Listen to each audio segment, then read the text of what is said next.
The umbrella was not hers. That was the first thing Nora Calloway knew about it. And in her experience, the things that were not yours had a way of pulling you somewhere you had no business going. She found it beneath the last stool at the counter of the coffee shop on Mercer Street, tucked so precisely against the footrest that whoever had left it had either done so with intention or had been thinking about something else entirely when the intention slipped away. Either way, it was there when she arrived at 7:30 with cold hands and the particular kind of exhaustion that comes not from working too hard, but from carrying too much while working hard. The kind of tired that settles in behind your eyes and doesn't move even when you sleep. She ordered the cheapest thing on the menu and sat down. The rain against the window was the steady, relentless kind that Seattle saved for February, the kind that didn't bother being dramatic about itself, just arrived and stayed, making everything damp and gray and slightly more difficult than it needed to be. Nora wrapped both hands around her cup and let the warmth seep into her knuckles. She had 2 more hours before her cleaning shift started, 45 minutes before she needed to be back at the stall to shut it down for the night. In between those two things, this 10 minutes of sitting still, which was the closest thing to luxury her life currently contained. She almost didn't notice the umbrella. Almost. If you are already feeling something watching this story begin, hit the like button and subscribe. It takes 2 seconds, and it means everything to me. Drop a comment and tell me what city you are watching from. I want to see how far this goes. Now let us stay with her. The umbrella was long and black with a handle carved from dark wood, the kind of object that had weight to it, physical and otherwise. Not the collapsible kind you bought at a drugstore when you got caught in weather you had not planned for. This one was made for permanence for a person who expected to keep things, who did not lose things casually, and probably had not lost this one casually either. Nora studied it for a moment, then considered leaving it exactly where she had found it.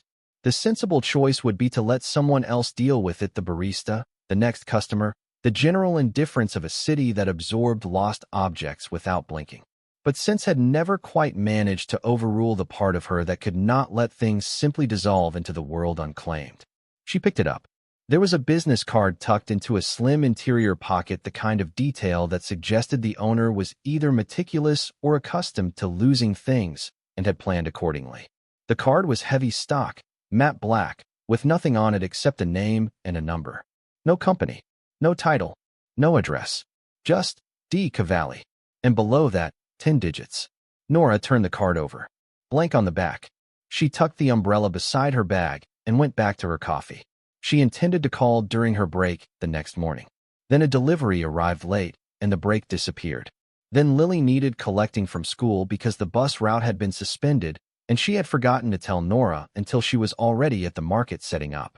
The next break disappeared too, swallowed by the kind of small emergencies that constituted the grammar of Nora's days. Each one manageable in isolation, relentless in accumulation. By the time she had 30 uninterrupted seconds, it was nearly 9 o'clock at night, and she was standing outside the office building on 2nd Avenue, where she cleaned floors for 4 hours every weekday, the umbrella tucked under her arm, because she had carried it all day without quite deciding to. She called the number. It rang twice. Then a voice answered. The voice did not say hello. It did not ask who was calling.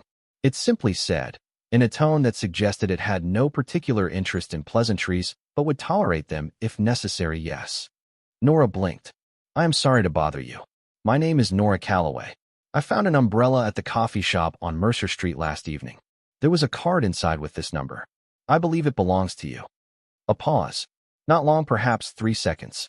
Long enough for her to become aware that the silence had texture. It was mine, yes. The voice was careful, deliberate. The kind that chose every word and set the rest aside. Keep it. I would rather return it. Another pause. It is an umbrella. It is an expensive umbrella, and it is not mine. She heard herself and registered the faint primness of it, but did not walk it back. I can leave it somewhere convenient, or you can tell me where to bring it. I simply do not want to keep something that belongs to someone else. The silence this time was different, like something had shifted inside it. You work near Mercer Street? I have a flower stall at the Pike Place market. I am there most days by 6 in the morning. I will come by tomorrow. He said it the way people said things when they were not accustomed to negotiating the terms. What is the stall called? Calloway's. South End, near. I will find it. He ended the call. Nora stood outside the office building for a moment, phone still in hand, turning the exchange over in her mind. It had been perhaps 90 seconds long. She had called a stranger to return an umbrella and somehow come away with the distinct impression that she had done something with consequences she could not yet see. She could not have said why that feeling arrived, only that it did, quiet and certain, like weather. She went inside and mopped the floors. Calloway's flowers had existed at Pike Place for 11 years, first under her mother's hands and then, for the past 18 months, under Nora's. It was not a large operation. 2 tables of seasonal arrangements, a cooler with long-stem roses and ranunculus, and whatever the wholesaler had that week, a hand-painted sign that her mother had made from a scrap of cedar plank. The prices were fair because her mother had believed that beauty should not only be affordable by people who already had enough of everything. Nora had kept the pricing not out of sentiment, though sentiment was there, but because it was true. The market was loud and cold in the mornings, alive with a specific kind of organized chaos that Nora had grown up inside of and learned to move through the way you learn to move through any familiar terrain automatically, without thinking, the body knowing its own geography. She arrived at 5:45, set up in the dark, and was ready by 6. The cold was the kind that made your breath visible and your fingers clumsy with the ribbon and the wire, but she had long since stopped noticing it the way other people did. You stopped noticing things you could not afford to be slowed down by. Lily was supposed to be at school by 8. Most mornings, Nora made sure of this by calling twice, once to wake her and once to confirm she had actually gotten up. Lily was 17 and had the teenager's relationship with morning that made her simultaneously an optimist about how much time she had and completely wrong about it. She was bright, their mother's eyes, and she carried a quiet anger about everything that had happened in the past 18 months that she mostly aimed at her homework and her art projects rather than at Nora, which Nora was grateful for even when the quiet anger was exhausting to be near. Their mother's death had not been sudden and had not been peaceful. It had been the long, grinding kind that took 8 months and left no money behind it. Only the specific weight of having watched someone you love disappear in stages while the world continued to be expensive. Nora had been 27. She had been managing a greenhouse operation across the city and had plans, modest ones, but plans. After the funeral, she came back to the market stall because someone had to, and because it was the only thing she knew how to keep running that would also keep them fed. She had not made a grand decision about it. She had simply done what needed doing, which was the way Nora made most of her choices. Not from passion, but from necessity, dressed up as practicality. The debt was the part she had not told anyone about. Not Lily, not the 2 women at the neighboring stalls who were the closest things she had to friends at the market. Her mother had borrowed against the stall's future earnings during the treatment period, a sensible decision made when sensible decisions still felt possible. What remained of that debt was not unmanageable if nothing went wrong. The problem was that things had been going wrong for 4 months, and wrong things were expensive. Marcus Thorne was the kind of man who did not think of himself as dangerous. This was the most dangerous thing about him. He was 34 and worked in property management, which meant he moved money around in ways that kept his hands looking clean. He had grown up in a particular corner of Seattle where certain kinds of connections were inherited the way other things were inherited, quietly, as a matter of course, without anyone making a speech about it. He was not a criminal the way people meant when they said that word. He was something more common and in some ways worse. A man who knew criminals, who had borrowed their gravity for long enough that he had come to believe he had some of his own. Nora had dated him for 2 years. She had known something was wrong for most of them, a tightness around his eyes when she spoke to other men at the market, a habit of checking her phone when she left it on the table, small compressions of her life that happened so gradually she had not understood them to be a pattern until she saw the whole shape of it. The night she understood the whole shape of it was the night he grabbed her arm hard enough to leave marks that she covered with a long-sleeve sweater for 3 weeks, and she told him to leave, and he did, and then he did not stay gone. For months since. And Marcus Thorne had not, by any measure that could be proven to anyone who mattered, done anything illegal. He came to the market and stood near the stall without quite being at it. He sent flowers. The specific cruelty of that, she had to admit, was not accidental bouquets of white lilies left at the front door of their apartment building. No card. He mentioned her name to people. She had lost the cleaning contract at the Hartwell building in December because the facilities manager had received an anonymous tip that she was unreliable, and the facilities manager had a golf membership at the same club Marcus used. And these things, in Seattle, were rarely coincidences. She could not prove any of it. She had tried, once, to explain it to a police officer who had been polite in the way that people were polite when they had already decided not to take you seriously. The word the officer had used was complicated, which was the word people used when they meant not my problem in a language that sounded like sympathy. So Nora kept working. She kept Lily fed and in school and pointed at the future with both hands. She kept the stall running and the debt payments on schedule and the particular terror of Marcus Thorne in a sealed container somewhere at the back of her mind where it would not slow her down during business hours. This was what her life looked like on the morning that Dante Cavalli came to collect his umbrella. She was tying ribbon around a bouquet of winter dahlias when she became aware of him. Not because he announced himself, he did not, but because the quality of the air around the stall changed slightly, the way it changes when something large and quiet enters a space, and she looked up.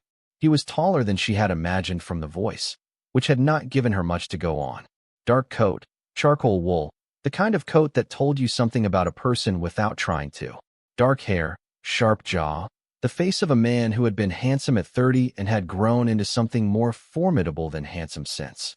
He stood at the edge of the stall and looked at her the way she imagined surgeons looked at things, with complete attention and without any of the softening that most people applied to their attention when they felt themselves being watched. She finished tying the ribbon before she spoke. "Mr. Cavalli." "Miss Calloway." His voice was the same as on the phone, deliberate, without decoration. His eyes moved over the stall briefly, registering and cataloging. Then they returned to her. "You brought it." "I said I would." She reached beneath the counter and produced the umbrella.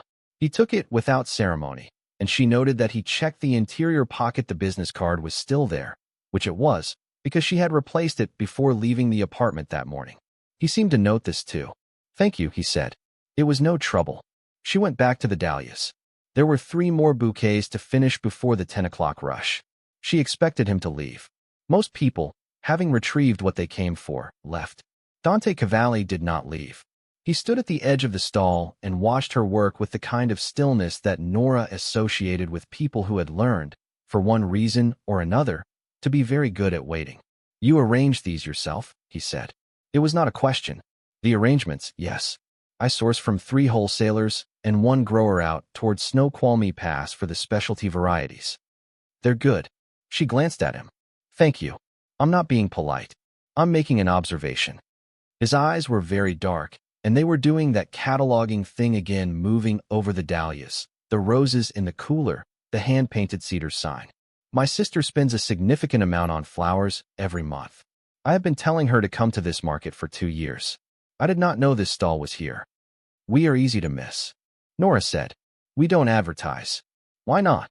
"The budget doesn't allow for it." She said it plainly, without embarrassment. It was simply a fact.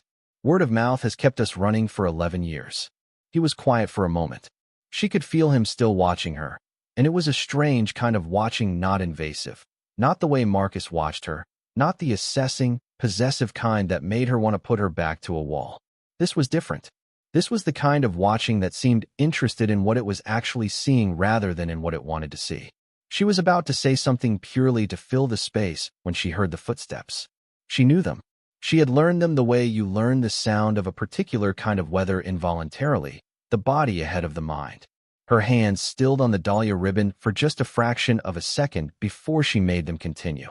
Marcus stopped at the corner of the stall. He had his hands in the pockets of his jacket and his expression set in the arrangement he used for public spaces, the pleasant, unremarkable face of a man who was simply passing through. He looked at Nora. He looked at Dante. He looked back at Nora. "Nora." His voice was easy, warm. The same voice he had used for 2 years before she understood what lived underneath the warmth. "Didn't know you had company." "I'm with a customer." Her voice came out level. She had practiced this, the level voice, the steady hands, the expression that gave him nothing to work with. "Right." Marcus smiled. The smile did not touch anything above his jaw. "Just wanted to check in. Make sure you're doing all right." His eyes moved to Dante with a particular kind of assessment, the kind men like Marcus did when they were trying to determine if someone was a threat or a witness or neither. I don't think we've met. Dante said nothing. He simply looked at Marcus Thorne the way a man might look at something he has not decided what to do with yet. The silence lasted perhaps 4 seconds. It was one of the stranger silences Nora had witnessed in recent memory. Marcus, she had learned, could outweigh most silences. He was practiced at it, used it as a tool. But something about this particular silence appeared to give him pause. He looked at Dante one more time, then back at Nora. "I'll come by later," he said. "We should talk." He walked away without waiting for her response. Nora became aware that her hands were gripping the ribbon too tightly. She released it, smoothed the bow, set the bouquet with the others. "The man who just left," Dante said. His voice had not changed in any way she could measure. "Who is he?" "No one." The word came out more quickly than she intended. "An acquaintance." The silence returned, different this time, textured in a way she could not quite identify. "Miss Calloway." He said her name carefully, the way someone handled something that required attention. "The ribbon. You were tearing it." She looked down. She had been pulling the end of the satin between her fingers, and the edge was fraying. She set it down. "Thank you for returning the umbrella," Dante said. Then he picked it up from the counter where he had rested it, and he left. She watched him go without meaning to. He moved through the market crowd with the same quality of stillness he'd had while standing still, like the crowd understood, on some cellular level, to open around him. Which it did. Nora turned back to her flowers. She told herself that it meant nothing. A stranger had come to collect a lost object, and had witnessed a minor unpleasantness, and had left. This was a complete and unremarkable story with a clear beginning and a clear end. She told herself this with the firm conviction of a woman who has learned that assigning meaning to things that do not deserve it is one of the more expensive habits a person can have. She was still telling herself this when Marcus came back at noon. He did not make a scene. He never made scenes in public. This was one of the things that made him so difficult to explain to people. He stood at the stall and talked to her in the pleasant, reasonable voice while her hands kept moving through the flowers, because stopping would have looked like fear, and she refused to look like fear. "That man this morning," he said. "I don't recognize him." "I told you. A customer." "You were talking like you knew each other." "I returned something he left behind." She clipped a rose stem at the correct angle and placed it in the cooler. That is the entirety of the story. Marcus watched her work. "You've been doing well lately, I hear. Business picking up?" "Business is fine." "Good. That's good." He leaned against the stall counter slightly, which was the casual version of occupying her space, the version she could not object to without sounding unreasonable. "I was thinking we should have dinner. Just to talk. Clear the air." "There is no air to clear, Marcus." "I think there is." His voice stayed pleasant. "I think we left a lot of things unsaid. I'd like to fix that." "I don't want dinner."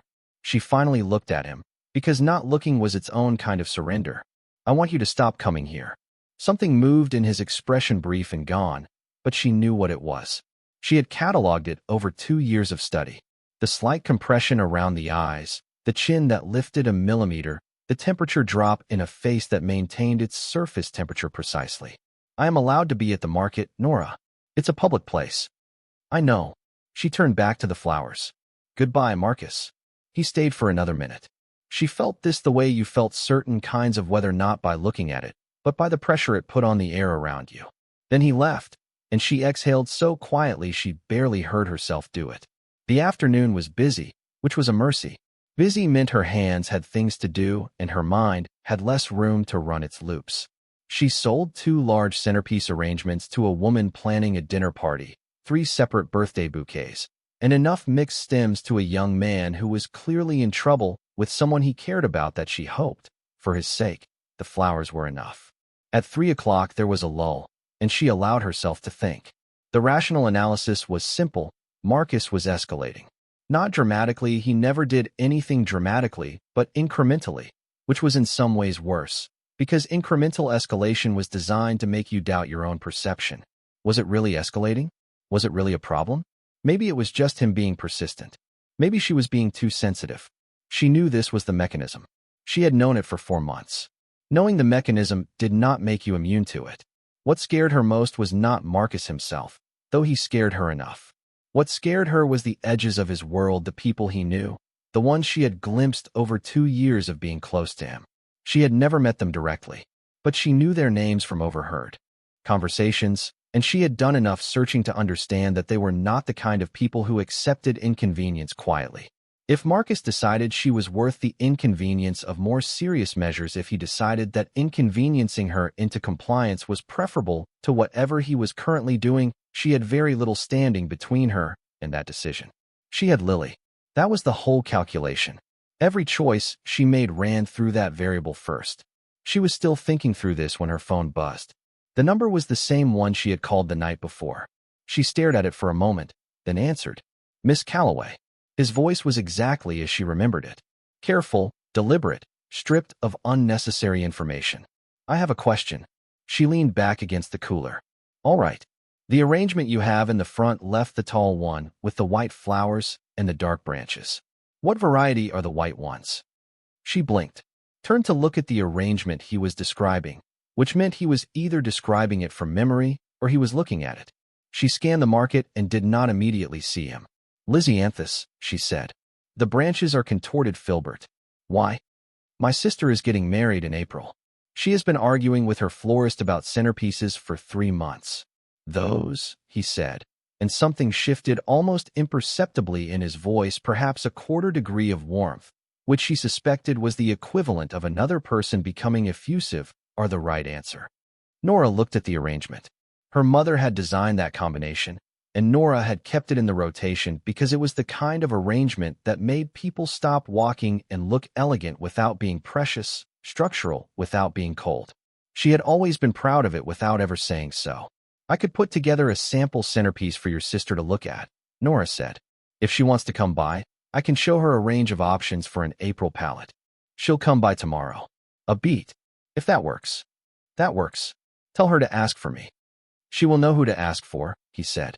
Miss Calloway. The way he said her name had that same quality it had the first time, deliberate, like a measurement. Yes. But he had already ended the call. Nora stood with her phone in her hand and looked at the Lisianthus arrangement and felt, for the second time in 2 days, that sensation of something beginning. She could not name it. She could not trace it to any specific thing he had said. Only the shape of it was clear, the outline, not the content, and it felt less like danger and more like weather that had not decided yet what it was going to be. She closed the stall at 5:30 and walked home through the ring. Their apartment was on the 3rd floor of a building in Capitol Hill that had been nicer in a previous decade and now occupied the particular category of places that were clean and functional and quietly tired. Nora had moved them here 8 months ago from the apartment they'd had during their mother's illness, which had become too expensive when the medical debt arrived and too full of wrong memories when it didn't. Lily was at the kitchen table when she came in, textbooks spread around her in the organized chaos that was her particular way of studying, apparently random from the outside, logical to her, and always resulting in grades that Nora could not have achieved herself at 17 and was not entirely sure she could achieve now.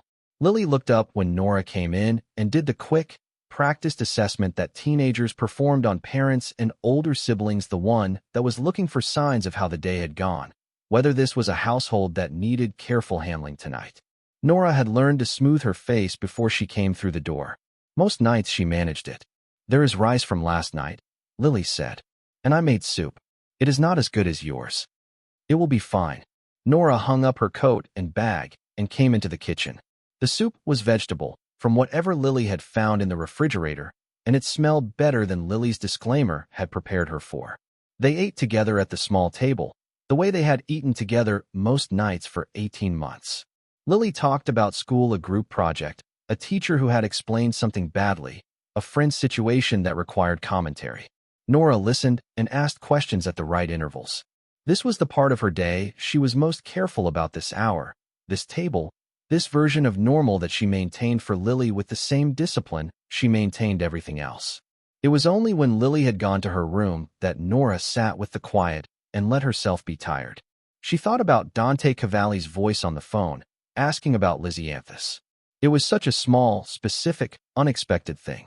A powerful man she did not need to know the details to understand, from the quality of everything about him, that he was a powerful man calling about centerpiece flowers for his sister's wedding. The gap between who he appeared to be and the content of that call was wide enough to catch her off guard. She did not know what to do with being caught off guard by something that was also, objectively, not her business. She thought about Marcus. The way he had looked at Dante and performed that quick calculation. The way he had used the word aloud, I am allowed to be at the market, which was Marcus's way of saying you cannot stop me, which was his way of saying I can do what I want, which was the sentence that lived under all of his pleasant sentences. She thought about Lily's soup and the way her sister had almost but not quite asked about her day. Then she went to bed. At 11:43 that night, Marcus Thorne's car was parked on the street below their building. She knew this because she had looked out the window before sleep and seen it, the gray sedan that she had ridden in hundreds of times and now felt like a threat made physical, sitting under the orange light of the street lamp as if it had always been there and always planned to stay. She did not call the police.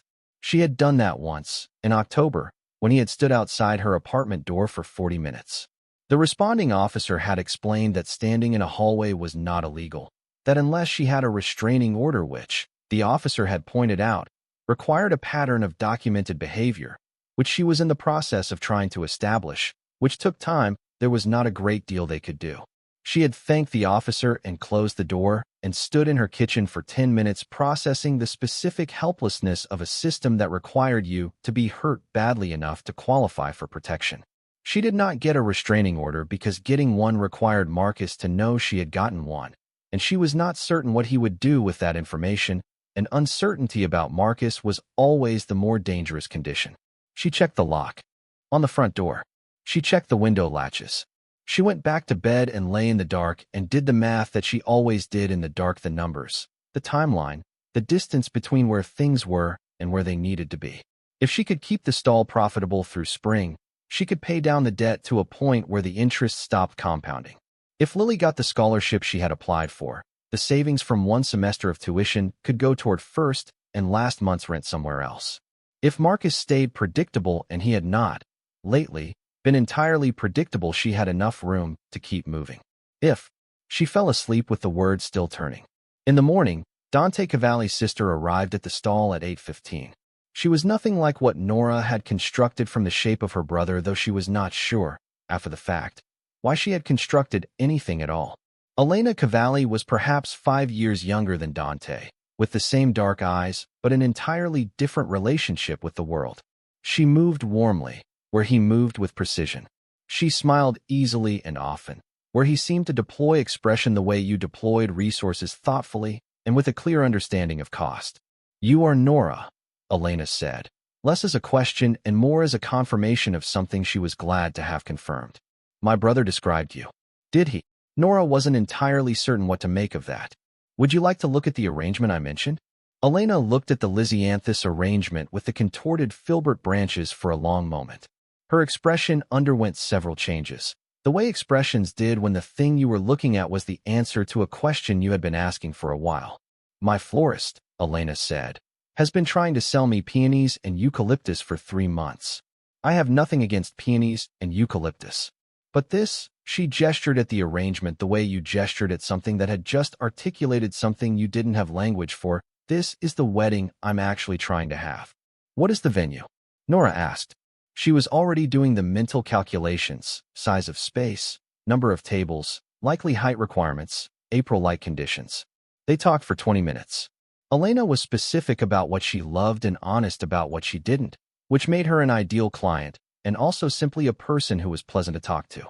She pulled up photographs on her phone, explained the color story she was working with, asked questions that demonstrated she had thought seriously about the visual experience of the day. You should come to the venue, Elena said, at the end of it. Before we finalize anything, I want you to stand in the room and tell me what it needs. I can do that, Nora said.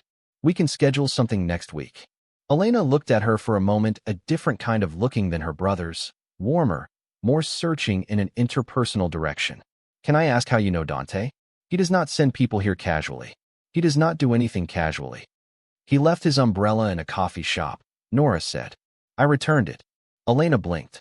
Then she laughed a real laugh, surprised out of her. You called my brother to return an umbrella. There was a card inside. It seemed like the right thing to do. Elena looked at her for another moment. something moving in her expression that Nora could not quite read. "Yes," she said more quietly. "It did, didn't it?" She picked up the business card Nora had placed on the counter with her stall information. "I will be in touch about the venue visit." "And Nora," she paused, "thank you for taking care of the thing that was not yours." She left. Nora stood among her flowers and thought about what it meant to take care of the things that were not yours, and whether it was a virtue or a habit she had developed in lieu of being able to take care of the things that actually were. At 11 o'clock, a van pulled up to the market entrance, and two men unloaded a delivery crate that turned out to contain, among other things, a winter flowering cherry that Nora had been trying to source for 6 weeks and had nearly given up on. The paperwork listed the supplier as a grower she did not recognize, and the delivery note had no invoice attached to it. She made 3 phone calls trying to determine who had sent it and came up with nothing definitive. She was still turning this over when her phone rang. The number was Dante's. "Did you send me a flowering cherry?" she said, before he could offer his one-word greeting. A pause. "The textured kind. I know a grower in the Cascades," he said. "You mentioned sourcing specialty varieties." "I mentioned it in passing." "You mentioned it accurately." His voice was even, unhurried. "It is a loan, if you prefer. Return it in the spring." She looked at the cherry, which was in full, improbable bloom, entirely out of season, the kind of thing that should not have been possible in February and was. "You cannot loan a tree, Mr. Cavalli. Call it a professional courtesy, then." "Between whom?" "We have met once." "Twice," he said, "if you count the phone call." Nora did not know what to say to this. She was not accustomed to not knowing what to say. "Thank you," she said finally, because she could not find a way to refuse that did not sound either ungrateful or absurd. "Miss Calloway." His voice shifted, barely, but she was beginning to understand that barely was how this man operated, that everything he communicated came in small adjustments rather than full movements. "The man at the market yesterday morning." She went still. "He was there again last night," Dante said. "On your street." The cold that moved through her was not from the February air. "How do you—" "I have people who notice things." The words were simple, without apology. "His name is Marcus Thorne. He is connected to a family that operates in your neighborhood. Not significantly, but enough." "I know who he is." "I know that you know." The quiet held for a moment. "I am telling you that I know, too." She did not know what to do with this. The sensation was strange, not quite fear, not quite relief, hovering in the space between them. A man she did not know had looked into another man she did not want in her life, and she could not tell whether this was a comfort or a complication she had not budgeted for. "Why?" she asked. "Because you returned something that was not yours and did not have to." His voice held no particular emotion that she could name. "And because the expression on your face when he appeared yesterday morning was one I recognized." She was quiet. "I am not offering anything," he said. "I am simply telling you what I know. What you do with it is your business." He ended the call. Nora set her phone down on the counter and looked at the flowering cherry white blossoms entirely improbable for February, existing anyway, and felt the thing she had felt twice before, the sensation of something beginning, of a direction settling into the air before she had decided to take it. She had returned an umbrella.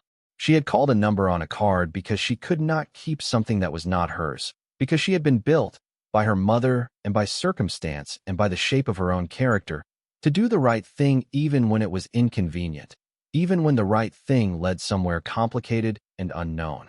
She had returned an umbrella, and somewhere in the city, in a building she could not name and had never been inside, a man who noticed everything had noticed her.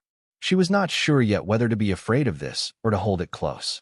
What she knew, what she could not unknow now that she had named it, was that Marcus Thorne was on a street she lived on, and a flowering cherry was blooming out of season on her table, and the silence on Dante Cavalli's phone calls had weight and temperature and a particular quality of attention that she had not felt directed at her in a very long time. She picked up the next bouquet and went back to work. The cold was still in her hands. But for the first time in 4 months, something else was there too. She could not name it yet. She thought, later, that this was how things always started, not with a decision, but with a small act of decency in a coffee shop on a rainy evening, with a card in a pocket, with a number dialed out of conscience rather than design. She had returned something that was not hers. She did not yet know that what was about to come to her, slowly and then all at once, was the one thing she had spent her entire life believing she did not deserve. Someone who would stay. The venue was a converted warehouse in Pioneer Square that Dante Cavalli had fallen in love with for reasons that became immediately clear the moment Nora stepped inside. The light was extraordinary late morning winter light coming through tall north-facing windows, diffused and even, the kind of light that made everything it touched look both real and more than real. The ceiling was raw timber and steel. The floors were poured concrete polished to a low sheen.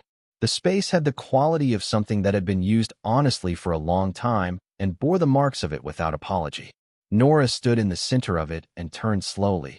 Doing the calculations she always did: height of the ceiling, proportion of the room, how table arrangements would create the human geography of the night, where the eye would travel, where it would rest. Well, Elena was watching her from near the door, hands clasped, trying not to look as hopeful as she clearly was. Your florist was wrong about the peonies, Nora said. Not because peonies are wrong. Because this room does not want anything soft. It wants height, structure, something that holds a conversation with the ceiling rather than asking permission of it. Elena exhaled. Yes, that is exactly it. That is the thing I have been trying to say for 3 months. White lisianthus. Yes, but also hellebores for depth. Contorted branches willow rather than filbert for this scale. The scale matters. And something dark, something that anchors it without closing it down. Black calla lilies if we can source them for April. If not, deep burgundy dahlias. She was still looking at the ceiling, still turning the room over in her mind, when she became aware that they were not alone. Dante Cavalli was standing near the far wall, looking at his phone. He looked up when she turned, and the expression on his face was the same one she was beginning to catalog: completely attentive, entirely contained, giving nothing away that had not been decided in advance. I did not know you were coming, Nora said. She was not sure why she said it. It was not a useful observation. I had a meeting nearby. He pocketed his phone. His eyes moved over the room with the same efficiency. They moved over everything quickly, thoroughly, landing and assessing and moving on. How does it look to you? Like it knows what it is, Nora said. Which is more than most spaces can claim. Something moved briefly in his expression. Not quite a smile. The precondition of one. Elena has been trying to convince me it was the right choice for 4 months. She was correct. Nora looked at Elena. I will put together a detailed proposal this week. Scale sketches, variety options, cost tiers. Do not worry about the cost tier, Elena said. I always worry about cost tiers. It tells me where the priorities actually are. She picked up her bag. I will be in touch by Friday. She was halfway to the door when Dante fell into step beside her. Not walking with her, exactly parallel to her, at the kind of distance that was not quite companionable and not quite formal. She glanced at him. You did not need to be here, she said. No. He held the door open. The street outside was cold and bright, winter sun at the angle that gave light without warmth. But I was nearby. She looked at him. He looked back. This was becoming, she realized, a habit of theirs, looking at each other with a directness that most people reserved for conversations they had already decided to have. She had not decided to have any particular conversation. The flowering cherry, she said. I have sold 3 arrangements this week because of it. I want to note that I have not lost track of the fact that you sent it. I did not send it expecting accounting. I know. I am keeping it anyway. She adjusted the bag on her shoulder. I am going to pay you back when I can. Not because I think you need the money. Because I need to. He studied her for a moment. Because it is not yours. Correct. There was that quality of silence again, the one with texture, with temperature. Then he said, my driver is here. Can I take you anywhere? I have to get back to the stall. I know. Can I take you there? She considered this. There was no logical reason to accept. She was a 10-minute walk from the market, the morning was clear, and she was perfectly capable of managing a 10-minute walk. None of these facts changed what she said. All right. In the car, they did not talk for a while. Seattle moved past the windows in its winter morning state, muted, purposeful, populated by people who had learned to conduct their lives around the weather rather than despite it. Nora watched the city and was aware, with the peripheral accuracy she had developed in 4 months of necessary alertness, that Dante was not watching the city. He was watching her, not in the way Marcus watched her, in a way she did not have good language for. Only the distinction: it felt like being seen rather than monitored. It felt like the difference between a surgeon's attention and a guard's. "You grew up here," he said. It was not a question. "At the market, essentially. My mother had the stall from before I was born. I spent more days there than in school, I think, as a small child." She paused. "You did not grow up here." "New York. We moved the business west when I was 28. A beat. Some cities become less hospitable as certain kinds of operations grow." He said it plainly, which she appreciated. He was not pretending she did not understand what he meant by operations. She was not pretending either. "Is Seattle more hospitable?" "Seattle is large enough to have what I need and small enough that the right people know who I am." He looked out the window briefly. "It suits me." "What does that mean?" "For the city. For the people in it." He turned back to her, and this time there was something slightly more present in his expression, not warmth, but interest, the way a person looked at something that had surprised them pleasantly. "It means I have no interest in disorder. Disorder is expensive and amateur. I prefer things to function." He paused. "The people in this city who understand that have no reason to be concerned about me, and the ones who do not understand that. They learn." His voice did not harden. It simply settled into a lower register, the way certain kinds of certainty did not need emphasis. Or they become someone else's concern. The car stopped at the market entrance. Nora reached for the door. "Miss Calloway." She stopped.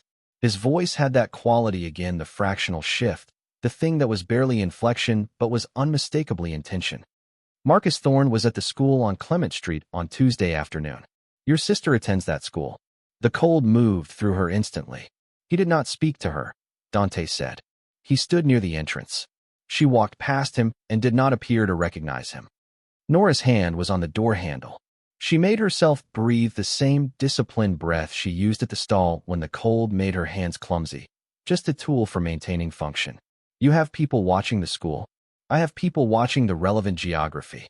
He looked at her directly. "He is escalating. I know that. I want to make certain you understand the shape of where it is escalating toward." His voice was even, but she heard something underneath it, not quite anger, contained too well to be anger in any recognizable form, but something that ran in the same direction. "He is not simply a man who will not accept that a relationship has ended. He is connected to a man named Caruso who operates in your neighborhood. Your mother had a debt with Caruso's operation during her illness. That debt was paid, but the records were not destroyed. Marcus is aware of this. He has been in contact with Caruso in the past 6 weeks. Nora stared at him. She knew about the debt. She had made the last payment herself, 14 months ago, with money she had pulled from the emergency account she kept for Lily's tuition. She had thought it was over. She had believed it to be over. "How do you know this?" "Because I made it my business to know it." He said it without apology, the way he had on the phone when he told her about the street. "Caruso operates in a territory that borders mine. I am aware of his accounts." She was quiet for a moment, processing. Outside, the market was beginning its late morning rhythm, the delivery vehicles, the vendors setting up secondary displays, the first serious wave of tourists and regulars. Her stall was waiting. The world she had built from the wreckage of grief and financial necessity was sitting there, ordinary and necessary, and underneath it, apparently, was a debt she had thought was gone, and a man she had trusted for 2 years, and a trap she had not understood the full dimensions of. "What does he want?" Her voice came out even. She had not known it would. "Marcus, what is he actually trying to do?" "He wants you back," Dante said.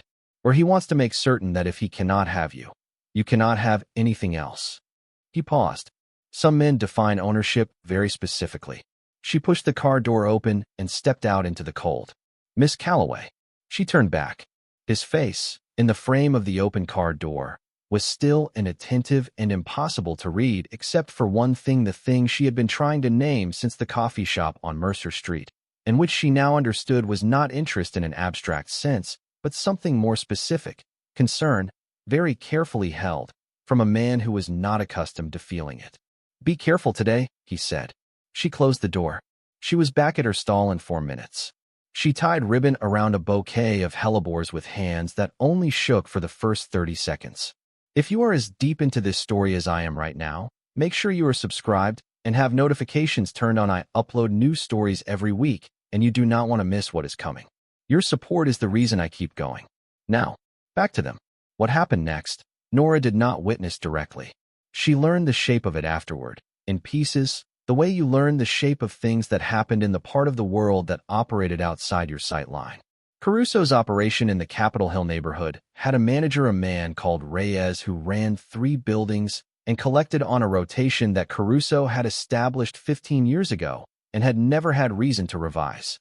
On Thursday morning, Reyes received a call from someone whose name Nora would never learn, who explained, in the measured and entirely non-threatening language that certain kinds of power used specifically because it did not need to threaten, that the account previously held under the name of one Margaret Calloway had been reviewed, found to have been paid in full, and was henceforth closed permanently.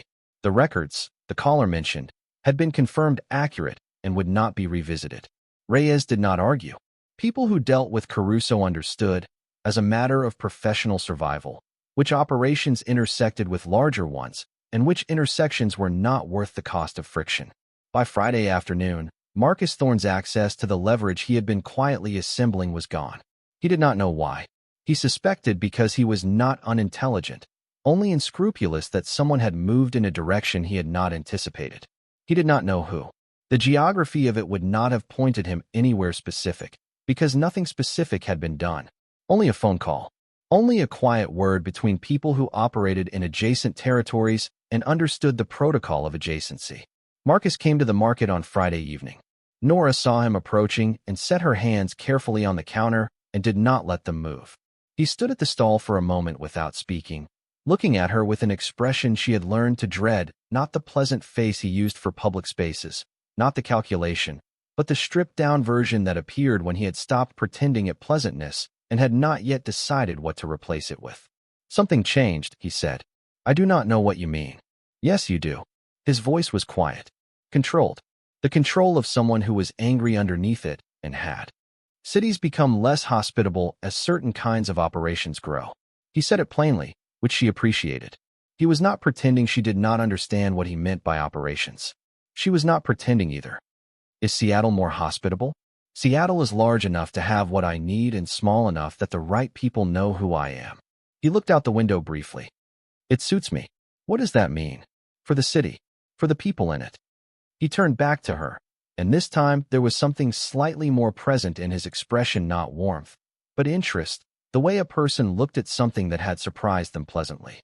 It means I have no interest in disorder. Disorder is expensive and amateur. I prefer things to function. He paused. The people in this city who understand that have no reason to be concerned about me, and the ones who do not understand that. They learn. His voice did not harden. It simply settled into a lower register, the way certain kinds of certainty did not need emphasis. Or they become someone else's concern. The car stopped at the market entrance. Nora reached for the door. Miss Calloway. She stopped. His voice had that quality again, the fractional shift, the thing that was barely inflection but was unmistakably intention. Marcus Thorne was at the school on Clement Street on Tuesday afternoon. Your sister attends that school. The cold moved through her instantly. He did not speak to her, Dante said. He stood near the entrance. She walked past him and did not appear to recognize him. Nora's hand was on the door handle. She made herself breathe the same disciplined breath she used at the stall when the cold made her hands clumsy, just a tool for maintaining function. You have people watching the school.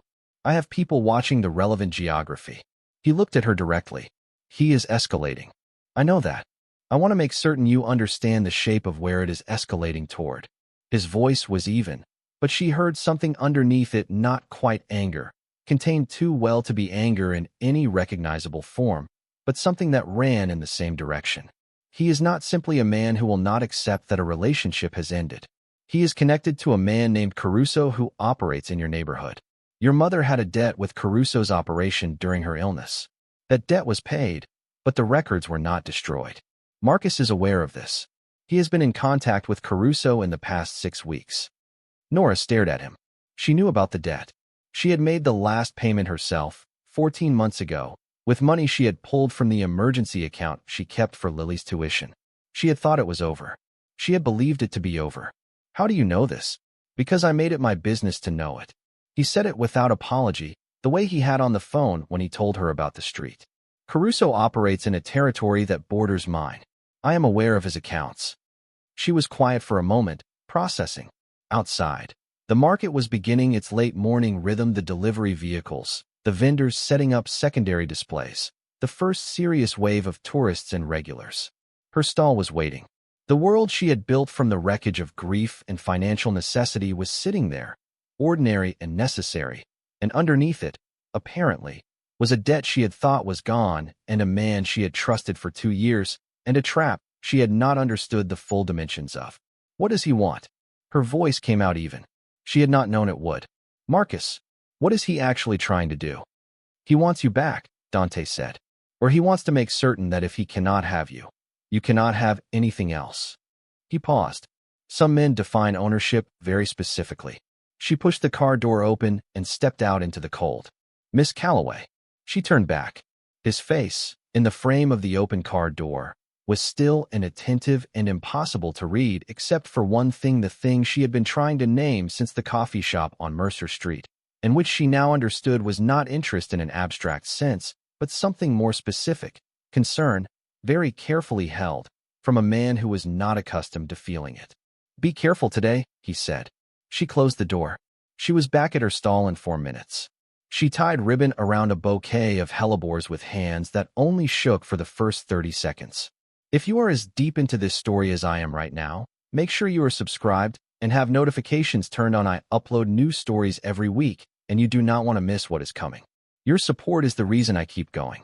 Now, back to them. What happened next, Nora did not witness directly. She learned the shape of it afterward, in pieces, the way you learn the shape of things that happened in the part of the world that operated outside your sight line.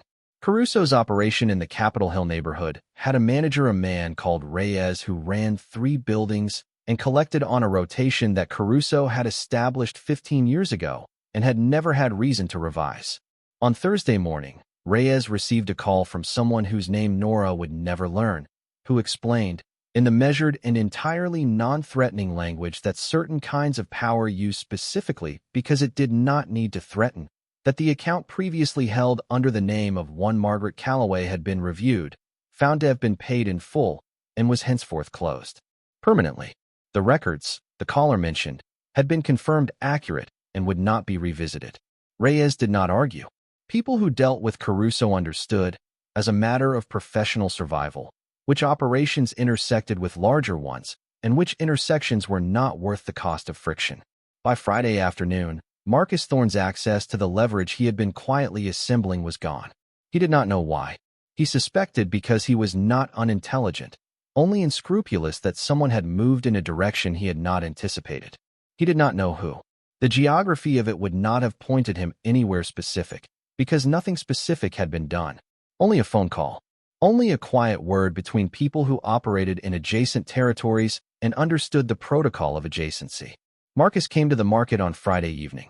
Nora saw him approaching and set her hands carefully on the counter and did not let them move. He stood at the stall for a moment without speaking, looking at her with an expression she had learned to dread, not the pleasant face he used for public spaces, not the calculation, but the stripped-down version that appeared when he had stopped pretending at pleasantness and had not yet decided what to replace it with. Something changed, he said. I do not know what you mean. Yes, you do. His voice was quiet, controlled. The control of someone who was angry underneath it and had decided, for now, to keep the anger below the surface where it would be more useful. The conversation I was expecting to have did not happen. I cannot account for your expectations. He looked at her for a long moment. She looked back. She had learned, in 4 months, that looking back was important, that dropping her eyes was a form of concession, and concession with Marcus was cumulative. Each small one created the context for the next. Who did you talk to? He asked. I talked to many people. I run a business. Do not be clever with me, Nora. The pleasantness was gone now, the way surface water disappears when the temperature drops, revealing what was underneath all along. This is a small city. The people I work with are not complicated. When something shifts in their world, they notice. Then perhaps something shifted for reasons that have nothing to do with me. He put one hand on the edge of the counter. Not a threatening gesture. He was too careful for threatening gestures in public. A claiming gesture. A reminder of scale. I am trying to help you, he said. You have debt. You have a sister to support and a stall that barely turns a profit and a cleaning contract that keeps disappearing because he paused, and she watched him decide, consciously, To let the implication hang rather than complete it. Things are complicated for you right now. Things are fine. They could be better. His voice lowered. I could make them better. That is all I have ever been trying to tell you. She met his eyes. I want you to leave the stall, Marcus. I want you to stop coming here. And I know what you want. She kept her voice level. It cost her something. That leveling it always did. It required a kind of internal expenditure that accumulated over time, but she paid it. What you want is not available. It will not become available. And the things you are doing to try to make it available are noted and documented and will stop. He stared at her. The something in his expression underwent a shift, the anger moving closer to the surface, the control thinning. Then he left. Nora watched him walk away through the market the same way she had watched him walk away before, tracking his exit with the careful attention of someone who understood that leaving was not the same as being gone. She waited until he was out of sight, then turned back to her flowers and finished the last arrangement of the day with hands that were absolutely steady. This was the thing about Nora Calloway that most people did not see because she did not perform it. She was not afraid of hard things. She was afraid of what hard things could do to Lily. These were different fears, and they lived in different parts of her, and she had learned to let one drive her forward while the other served as a compass.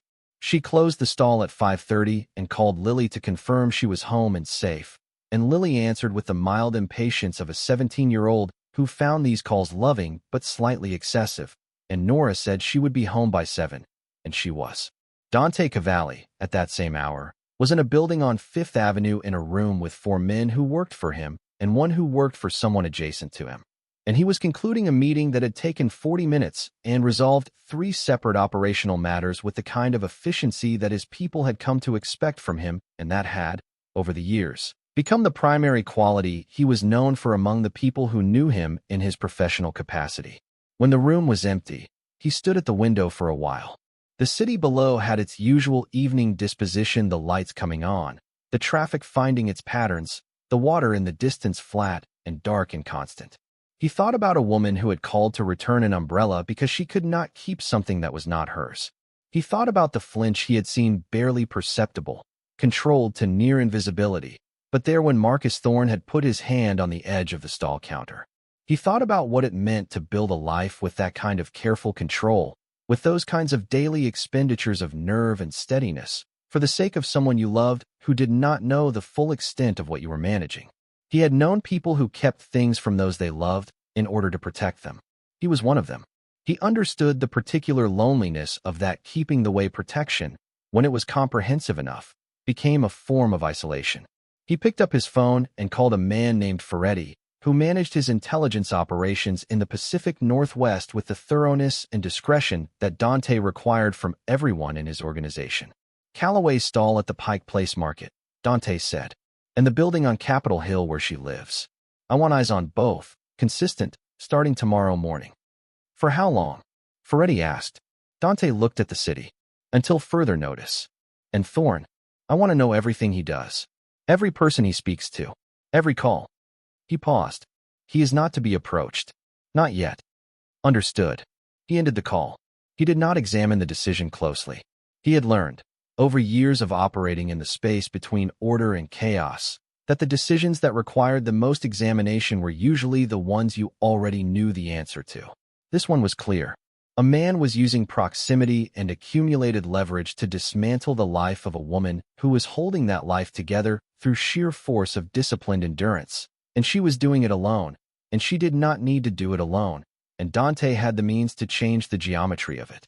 It was, when reduced to its components, a simple calculation. He did not allow himself to consider why the calculation felt less simple than it was. Elena called at 9 o'clock. I like her, Elena said, without preamble, which was her standard opening for conversation she considered important. Nora Calloway. I like her very much. I know. He was in his study, reviewing the week's accounts. She is skilled. She is more than skilled. She stood in that room and understood it in 4 minutes. The florist I have been using for 3 months still does not understand it. Elena paused, which was her method of creating emphasis without stating it directly, a technique she had inherited from their mother. She also did not ask me a single question about budget. She mentioned cost tiers. She said she worries about them because they tell her where the priorities are. which is true and also the right way to think about it. Another pause. She is very self-contained. Yes, the kind of self-contained that comes from practice. Elena's voice shifted to a register Dante recognized, gentle, but pointed, like a question that had decided to dress as an observation. How did you find her, really? Not the umbrella. Not entirely. He set down his pen. The umbrella is accurate. The umbrella is the beginning of the accurate story. She waited. Dante, I know you. He was quiet for a moment. She is in a situation that requires resolution. What kind of situation? The kind that does not resolve itself. He picked up his pen again. I am handling it. Elena was quiet in a way that contained more information than most people's speech. Then, be careful. I am always careful. You are always strategic. That is not the same thing. She paused. She is not like the other women you have paid attention to since Mia. She is not the kind of woman you can be strategic with. The name landed the way it always did, with a small, specific weight, like a stone placed deliberately in a particular spot. 7 years since Mia had understood, finally and completely, what his life was and had made the choice that was both reasonable and final. He had not blamed her. He did not blame her now. He had simply absorbed the lesson and adjusted the architecture of his life accordingly. Get some sleep, Elena, he said. You too. And Dante Friday, at the wedding preview. She will be there to show me the sample arrangements. I know. You know. He could hear his sister's expression without seeing it. Of course you do. She hung up. He sat in the quiet of his study for a while longer, thinking about a woman who stood in empty rooms and understood what they needed, who tied ribbon with frozen hands and did not complain about the cold, who kept a careful, devastating composure in front of a man who had given her every reason to lose it. He thought about what she had said in the car, about cost tiers that they told her where the priorities were. He thought that this was the way she operated in every domain. She was always reading the underlying structure, always looking for what the surface arrangement revealed about the actual priorities. It was, he recognized, how he operated too. He thought that this recognition was probably not helping him. The following week moved in its patterns. Nora worked the stall, cleaned the offices, managed Lily's school schedule, and put together the preliminary proposal for Elena's wedding floristry with the careful precision that was her primary professional signature. She did not see Dante Cavalli. She was aware, with a kind of peripheral certainty she did not examine too closely, that she was being watched over. Not in the way Marcus watched that had a particular quality of surveillance. She had learned to identify the way you learned to identify the feeling of being followed, a specific weight at the back of the neck. This was different. This was more like the awareness of a perimeter, the sense that the geography around her was being held in a particular kind of attention, protective rather than predatory, shaped around her rather than pressed against her. She did not know how to feel about this. She turned it over in the available moments of her days and did not arrive at a clear conclusion. On Wednesday, Lily came home from school and said, without particular emphasis, that a woman she did not recognize had been near the school entrance that morning and had watched Lily walk in without speaking. Nora asked her to describe the woman. Lily described her. 50s, professional appearance, dark coat. Nora thought about Ferretti's people watching the relevant geography and said, probably just waiting for someone. Probably. Lily agreed and went to her room. Nora stood in the kitchen and did the math, again, on what it meant to be in a situation where an unknown woman watching her sister's school entrance was reassuring rather than frightening. She arrived at the conclusion that the situation had become complicated in ways she had not fully processed, and that processing would need to wait until after dinner. On Friday, she brought the sample centerpiece to the venue and set it up in the reception hall, while Elena and her fiancé walked through the catering details with a coordinator in the adjacent space. She was arranging the last branch when she heard him come in. She did not turn immediately. She adjusted the branch, a piece of contorted willow that wanted to list left and needed to be persuaded into the vertical, and then she turned. Dante was standing inside the door, hands in his coat pockets, watching her work with the same quality of stillness she had observed at the stall. Today he looked tired. Not visibly tired, he was too controlled for visible tiredness. But there was something around his eyes and in the set of his shoulders that suggested a week that had cost something. The arrangement, he said. It is what you described in the car. It is the beginning of what I described. She stood back and looked at it herself. The full installation will be much larger. These are the proportions and the palette. Elena needs to see how the light interacts with the white before we finalize. He crossed the room and stood beside her, looking at the arrangement. He was close enough that she was aware of the specific quality of his presence, not the anxious awareness Marcus's proximity produced, but something else, something she was still finding language for. A kind of physical gravity. Nothing threatening. The opposite of threatening. The sense that whatever was around her was in a different relationship with danger than she was accustomed to. My brother used to like flowers, Dante said. She glanced at him. He was looking at the centerpiece, not at her. He would have found it strange, having a brother whose business operated the way mine does, to also have strong opinions about which flowers belonged in which rooms. The corner of his mouth moved barely, fractionally. He was that kind of person. He had opinions about things that were not obvious, and he was usually right. She waited. She had learned, in the long months at her mother's side, that the most important thing you could do when someone said something that cost them something was not fill the space after it. The space was the point. He died 3 years ago. His voice had not changed its cadence. Business, not illness. A decision made by someone who believed that making that decision would solve a problem it did not solve. He paused. That person no longer operates in any capacity. I am sorry, Nora said. She said it simply, without embellishment, because she meant it simply. He turned and looked at her then fully, directly, in the way that was different from how most people looked at her. Not past her, not at the surface of her, but at whatever lived under the surface that she had gotten very good at not showing. You are not afraid of difficult information, he said. I spent a long time around dying people. You stop being afraid of difficult information. It does not help anything. No. He looked at the arrangement again. It does not. They stood in the quiet of the room, the winter light coming through the tall windows, the flowers holding their careful geometry, and Nora felt something happen that she did not have a name for.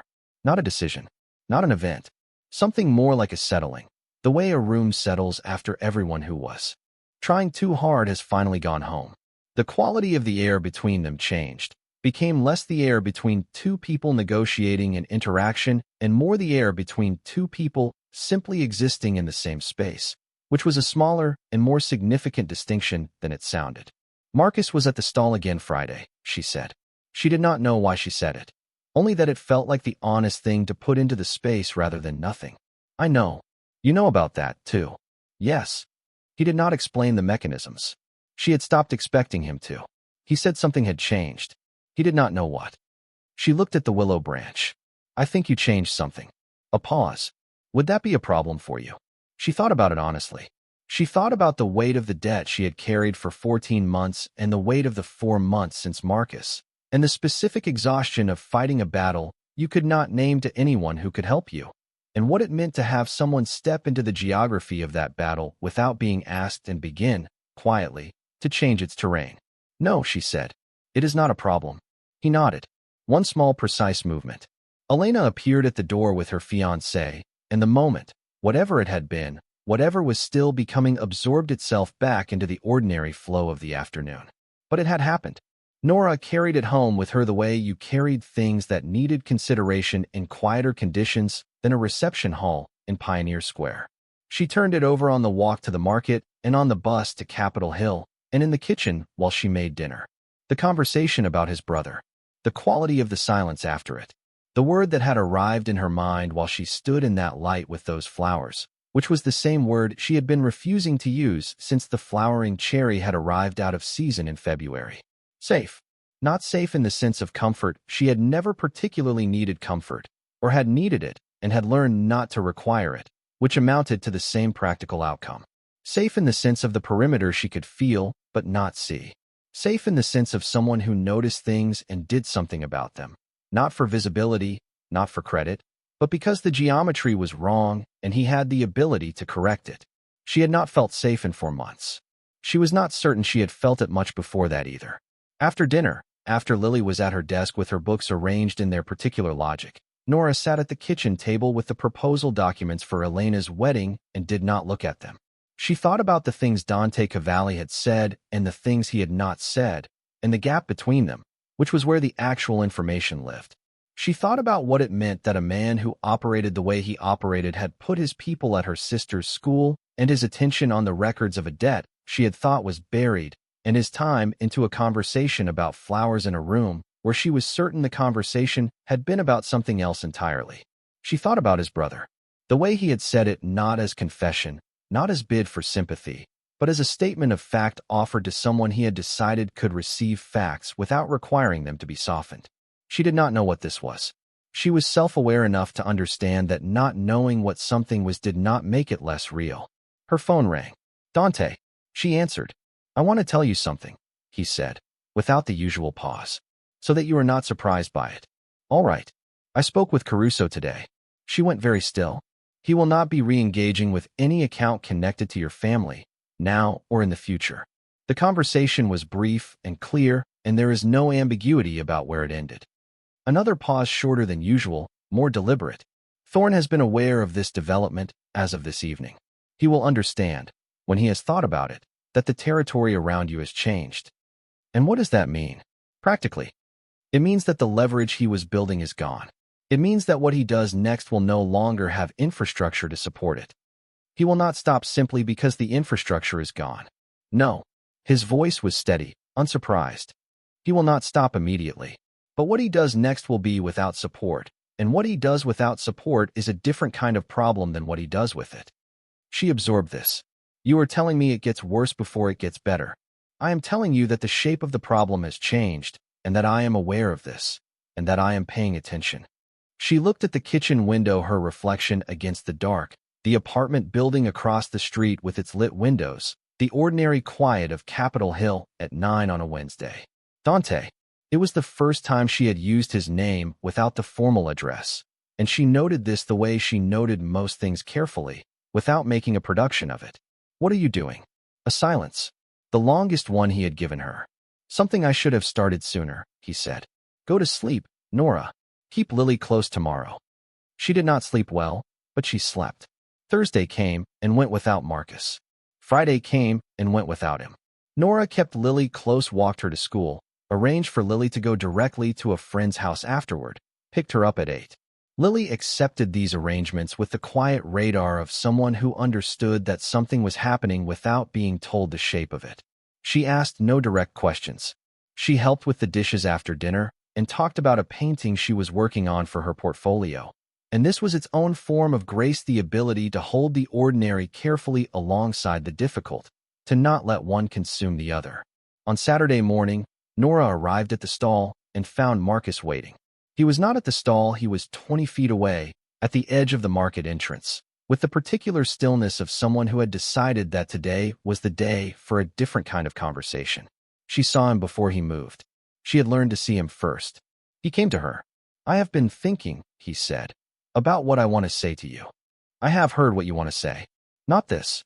He stopped at the counter. His face had the quality she had seen at the stall last Friday, the stripped surface, the thing underneath. But it was different today, less of the calculation and more of something rawer, which was somehow more frightening. "I want you to understand that I know what happened. I know someone got to Reyes. I know the account is gone." He paused. "I want you to understand that I know it was not you, that you do not have the kind of connections that would do that, and that means someone did it for you." She said nothing. "Who is he?" The words were quiet, deliberate, not a public display. This was a private conversation that happened to be occurring in a public space. And Marcus had always understood this distinction better than most. "The man at the stall 3 weeks ago, the one you got in the car with. A business associate." "He is not a business associate in any ordinary sense." His jaw was tight. "I made some inquiries, Nora. Cavalli. That is a name that means something in this city, in this region." His eyes held hers. "You do not know who you are dealing with." "I know exactly who I am dealing with," she said, and she meant Marcus. He heard both meanings. She saw him hear them. "This is not over," he said. "A name does not make something over. He can pull strings with Caruso and take away the paperwork. That does not." He stopped, collected himself, resumed at a lower register. "That does not change what you and I are to each other. What we were. We were a mistake I spent 2 years not naming correctly." Her voice was even. "And then I named it. And then I left. And that is where the story ends." He looked at her for a long moment. The raw thing in his face settled into something colder, more deliberate, the anger finding its shape. The shape she had always known was there underneath everything else. Cavalli, he said again, like he was deciding something, like he was filing it. Go home, Marcus. He left. Nora stood at the counter and breathed. The market moved around her in its weekend morning energy, the tourists, the locals, the smell of coffee and fresh bread and cold water from the sound. Ordinary, insistent, indifferent. Her phone buzzed. Not Dante Ferretti's name, which she recognized from having seen it on Dante's phone screen once when he had received a call and not moved to answer it immediately. She did not know how Ferretti had her number. She answered. Miss Calloway. Professional, neutral, giving nothing. Mr. Cavalli has been informed that Thorne was at the market this morning. He asks that you please not go directly home this evening. He will arrange for someone to confirm the street is clear before you return. She stood very still. Tell him, she started, then stopped. She thought about saying that she did not need this. She thought about the various forms of pride that had historically prevented her from accepting help she actually needed. She thought about Lily at her friend's house, safe, and the raw calculation in Marcus's eyes as he filed Dante's name. Tell him thank you, she said instead. She heard something that might, in a less disciplined person, have been called relief. Of course, miss, Ferretti said, and was gone. Nora set her phone down and looked at the flowering cherry, which she had brought to the stall now, because it looked right there, because its improbable February bloom was the kind of thing that made people stop and notice, and sometimes buy what they had not planned to buy. Out of season. Blooming anyway. She picked up the next arrangement and got back to work. She was not, she understood now, going to be able to keep this at a careful distance much longer. The geometry of it had already changed. Dante had moved resources and made phone calls and arranged for eyes on her street. And she had said thank you instead of no. And somewhere in the space between those two responses was the line she had crossed without quite deciding to. She was not afraid of this. She was alert to it the way she was alert to all things that required navigation, but not afraid. Fear was only useful when it moved you toward something. This feeling did not move her toward anything she recognized as danger. It moved her, very quietly and without announcement, towards something she was going to have to find language for. In the city, in a building on Fifth Avenue, Dante Cavalli received Ferretti's message relayed back to him thank you, and sat with it for a moment in the quiet of his office. He had not been thanked for much, over the years, that he had actually cared about being thanked for. The machinery of his work ran on obligation and mutual interest and the occasional demonstration of consequence. None of these things produced gratitude in any form that felt like this. Specific, undecorated, returned to him with the same plainness that she applied to everything. No performance, no excess, just the thing itself. He thought about the centerpiece in the reception hall, the willow branch that wanted to list left, and which she had persuaded into the vertical with the patience of someone who understood that some things needed time and the right kind of attention rather than force. He picked up his phone and called Elena. Friday, he said, when she answered. The final arrangement review. I will be there. Elena was quiet for a moment. Then, I thought you had a meeting in Portland on Friday. I have rescheduled it. Another pause, longer, heavier, containing his sister's considerable intelligence applied to a single incoming data point. Of course you have, she said carefully. I will tell Nora to expect you. She does not need to be told I am coming. Dante. Her voice was gentle. She should know. He thought about a woman who had stood in a February coffee shop and decided she could not keep something that was not hers. Who had called a stranger's number because it was the right thing to do. Who had looked at the space after the mention of his brother's name with quiet attention and held it without trying to fill it. Tell her, he said. Tell her I will be there. He hung up and looked out at the city, the water dark and constant in the distance, the lights beginning to appear as the afternoon moved toward evening, and understood that the calculation he had been performing for 3 weeks was complete, and that the result was not a simple number. What he felt for Nora Calloway was not strategy. It had stopped being strategy somewhere between the umbrella and the flowering cherry, and the way she had said his name for the first time in a room full of winter light and white flowers. Marcus Thorne had made the calculation that the territory around her had changed. He was right. He did not yet understand the full dimensions of what that meant, how absolute the change was, how little remained of the space in which he could operate without consequence. He would. Dante Cavalli was a patient man. He had built an organization on patience. on the understanding that the right moment was worth waiting for, and that acting before it arrived was the primary cause of disorder. He was done waiting. Not because he was angry, though the particular cold thing that moved through him when he thought about Marcus Thorne at Lily's school, Marcus Thorne at the stall counter, Marcus Thorne filing his name the way he had filed his name that morning, was close enough to anger that the distinction did not matter practically. Because Nora Calloway had said thank you when she meant it. Because she had carried too much alone for too long. Because some debts, he had decided, were not about money. He was done waiting. Marcus Thorne made his final move on a Tuesday night in March. When the rain had returned after a week of false spring, and the city had that particular temperament it got when it felt deceived by its own weather, restless, irritable, stripped of its brief goodwill. Nora was at the office building on 2nd Avenue, running the industrial mop through the third-floor corridor at 8:15 in the evening, when her phone buzzed.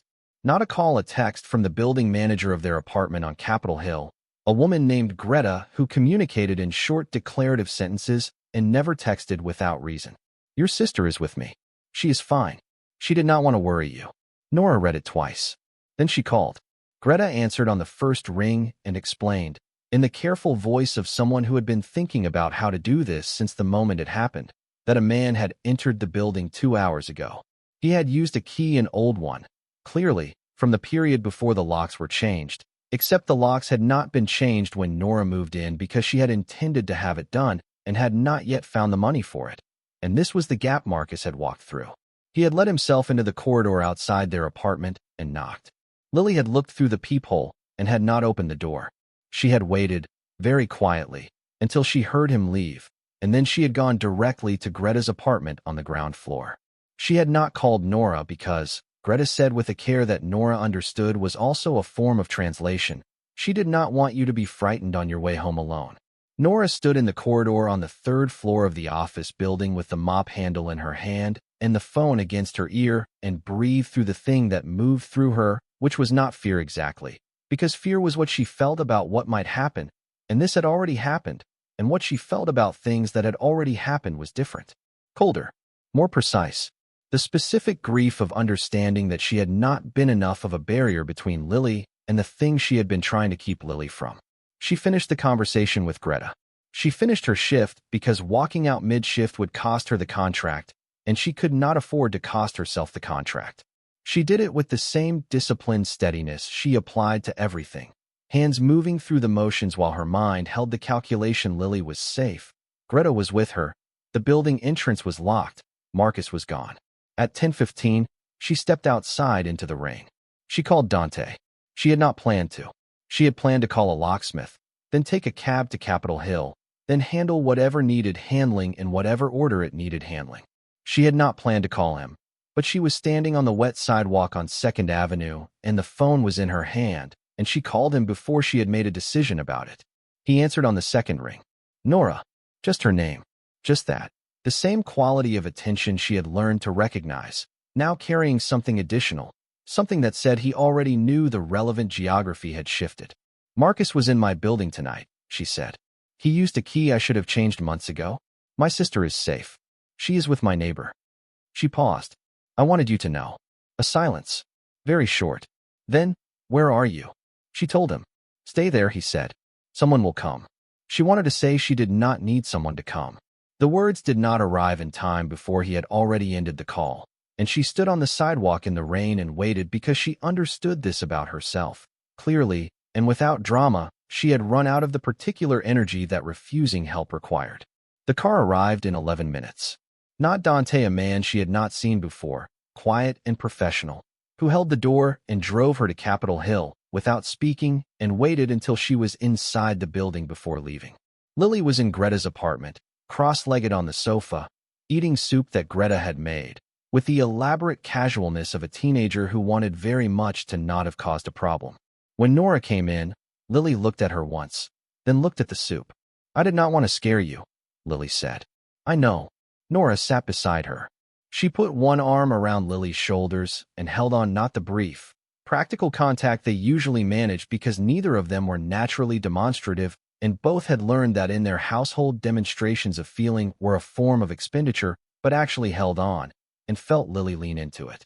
Who is he? Lily asked, very quietly, so that Greta, who had gone diplomatically to the kitchen, might not hear.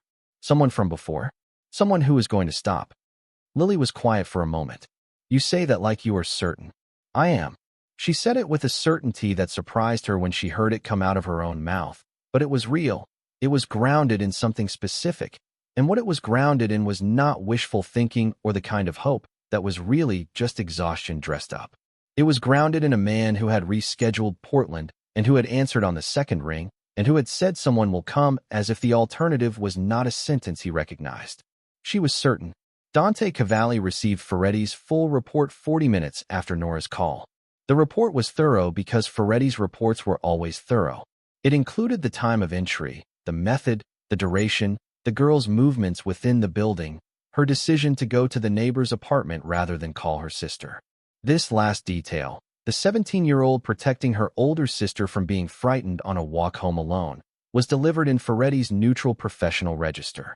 It landed in Dante with a weight that Ferretti's neutral professional register did not account for and was not designed to. He sat with it for approximately 90 seconds. Then he picked up the phone.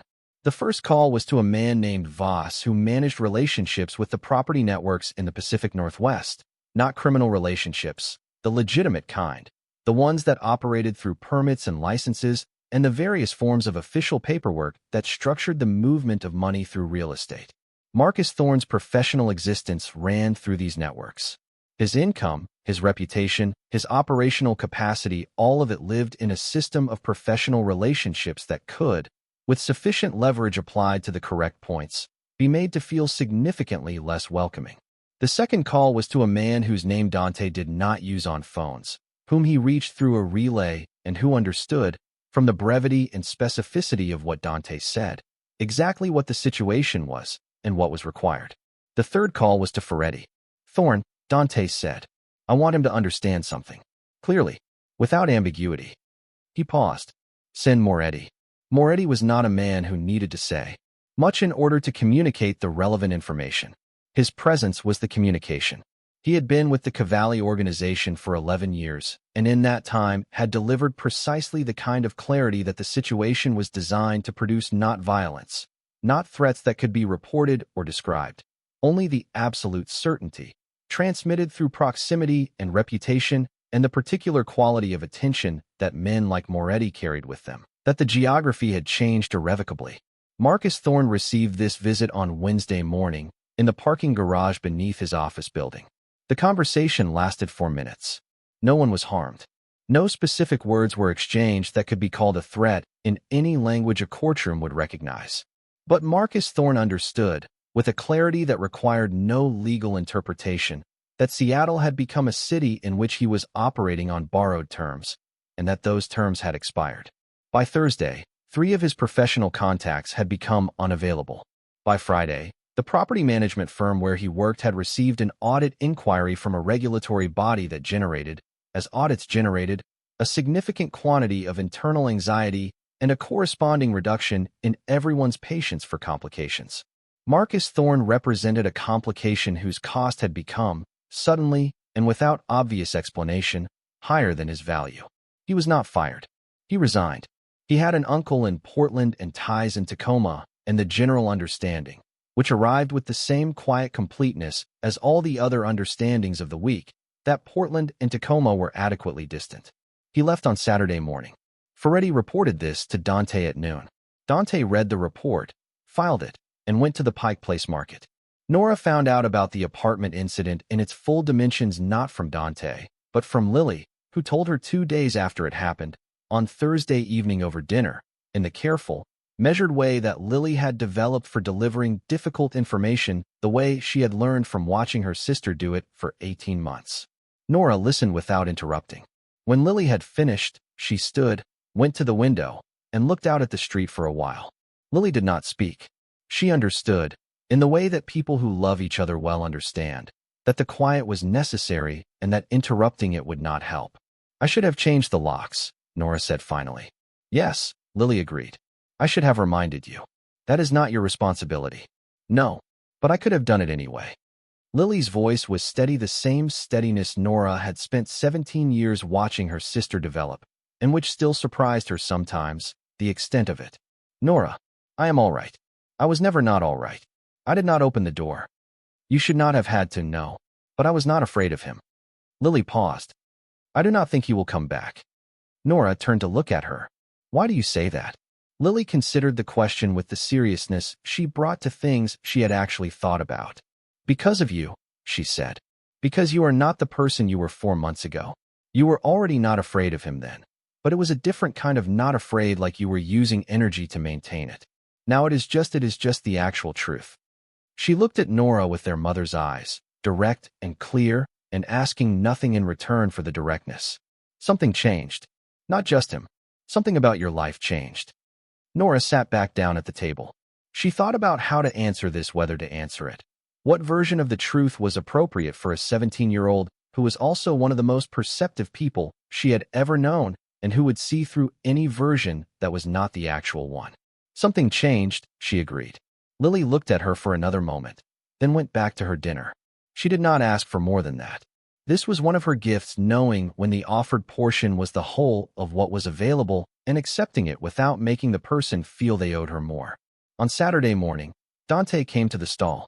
He arrived at 6:45, before the market was properly alive, when the vendors were still setting up and the light was the low gray of early morning Seattle and the cold had its winter final, almost spring quality, not brutal, just insistent.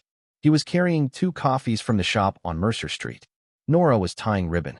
She looked up when she heard his step. She recognized it now, the particular weight and economy of it, and he held out one of the cups without speaking. She took it. They stood like that for a while, the stall between them, the market assembling itself around them in its unhurried, early morning way. He is gone, Dante said. I know. She had felt it, the change in the geography, the perimeter shifting from defensive to simply present. The way the air around her ordinary life had a different quality. How gone? Portland, initially. He has connections there. Whether he stays is a separate question, but the relevant variables in this city have been resolved. He looked at the flowering cherry, which was in its 2nd month of improbable bloom. The locks on your building will be replaced this afternoon. Ferretti has arranged it. I was going to do that. I know. I moved it forward. She looked at him. He was looking at the cherry. This was, she had come to understand, one of his habits, looking at things in proximity to her rather than directly at her when he was saying something he had decided to say, and was watching for her response without appearing to. Thank you, she said. For all of it. For what happened this week. She paused. I do not know exactly what happened, and I think that is deliberate. Yes. I accept that. She set down the ribbon. Dante, what Moretti does, I understand it abstractly. I understand the shape of your world, the way it operates. I am not asking you to explain it or defend it. She met his eyes when he finally turned to look at her. I am asking you whether you are all right. He went very still. It was such a small thing to say 4 words, the kind of question that moved constantly between people who cared for each other without anyone noting its passage. She had asked it without thinking, out of the same instinct that had made her hold Lily's shoulders on Greta's sofa, and that had made her, for 10 years in the hospice, sit with people through the parts of themselves they could not bear to witness alone. She asked it, and then waited, because that was what you did. Dante looked at her for a long moment. The controlled face, the architecture of containment he wore so constantly that she suspected most people forgot it was architecture. It did not fall, but it shifted, like a building that has been given permission to show its foundations. I have not been asked that in some time, he said quietly. I know. She held the coffee cup in both hands. You do not have to answer. I am he. Stopped. Started again. I am better than I was 2 weeks ago. He looked at the market, at the city waking up behind it, at the water visible in the distance between the buildings. 3 years ago, when my brother died, I made myself very small. Not in the world, everything continued. The organization required it, but internally. I made everything that was not the organization very small, so that there was less of it to be damaged. He paused. It was the rational response. It was also, I understand now, a significant error. Nora said nothing. She was holding the space, the way she had learned to hold it. You make it difficult to stay small, he said. That is the accurate description. Something moved through her, not the specific named feelings she was accustomed to having opinions about, but something underneath them, the substrate from which feelings were made. Warm, unhurried, Real in the way that only the things you have not manufactured for yourself are real. My mother used to say, Nora said, that flowers were the most honest things in the world. They do not pretend to last. They do not apologize for dying. They are simply what they are, completely, for exactly as long as they are it. She looked at the cherry, the white blossoms trembling slightly in the morning air. She said that was what she wanted to be, just completely what she was, for however long she had. Dante was watching her now, not with his cataloging attention, not with the efficient assessment he brought to information gathering, with something more open than that, more willing. And are you, he said, like that? I am trying to be. She met his eyes. It is harder than she made it look. Yes. His voice had dropped to the lower register. The one she had learned carried the things he meant most seriously. Most things worth doing are. The market was fully awake around them now. Vendors calling to each other, the first customers moving through with their bags and their Saturday morning unhurriedness, the smell of coffee and fish and cold salt air mixing into the specific atmosphere of this place that had been her mother's and was now hers. The flowering cherry held its improbable bloom in the early light. Dante set his coffee cup on the counter and looked at her with an expression that had arrived fully, without reservation, without the careful management she had come to know as his default, and she understood that this was the thing Elena had been gesturing toward on the phone, this unstrategic version of him, this version that was simply present with what it felt without converting it into a plan. I would like to see you outside of this, he said. He gestured briefly the stall, the market, the transactional geography of all their interactions so far. Not a professional context. Not a situation requiring navigation. A pause. Dinner, if you are willing. She looked at him. She thought about all the reasons she had been cataloging for weeks, the difference between their worlds, the weight of his history, the complexity of proximity to a man whose operations she understood only in outline. She thought about the fear she had named to herself in the dark on Capitol Hill nights, the fear of building something that would become another version of what had already cost her. She also thought about his brother's name said quietly in a room full of winter light. About coffee on the counter at 6:45 in the morning. About someone will come, and then someone came. Yes, she said. I am willing. The dinner was at a small restaurant in Eastlake, not Valentino's, not any of his properties, a place he had chosen specifically because it was not his and therefore carried none of the weight of his professional world. They sat across from each other at a table by the window and talked for 3 hours and 40 minutes. And what they talked about was the architecture of things, how people built lives from the available materials, what they chose to keep and what they let go, the specific courage required to maintain honesty in a world that perpetually rewarded its opposite. He told her about New York, the early years, the brother who had argued with him about everything and been right about most of it, the organization that had begun as a form of survival and become something more complex as survival gave way to competence and competence gave way to responsibility. He did not romanticize it. He did not apologize for it. He described it the way she had come to understand. He described all things with the precision of someone who required himself to see clearly even when clarity was inconvenient. She told him about her mother, not the illness, not the death, but the woman, the particular quality of her attention. The way she had moved through the market with the ease of someone who had made peace with her place in the world and found it sufficient. The way she had talked about flowers as though they were making an argument about what mattered, and that argument was always on the side of beauty and brevity and the stubborn insistence that both were worth the trouble. They did not talk about what they were to each other. They did not need to. The conversation itself was the answer, and both of them were precise enough to know how to read an answer when it arrived in a form they had not specifically asked for. At the end of the evening, he walked her to the car that was waiting and stopped on the sidewalk. The rain had cleared and the air was cold and sharp in the way it occasionally got in March when the season was in the process of changing and had not yet settled on a direction. He looked at her. She looked at him. Nora, he said. Just her name, the way he always said it, like it was something he had decided to take care with. I know, she said. He almost smiled. You do not know what I was going to say. You were going to say something careful. She held his gaze. Say the uncautious thing instead. A silence. Then, quietly, with the same precision he brought to everything but stripped of its usual protective distance. I am not going anywhere. She held that. Let it settle the way good things settled without rushing it, without diminishing it by over-examining its edges.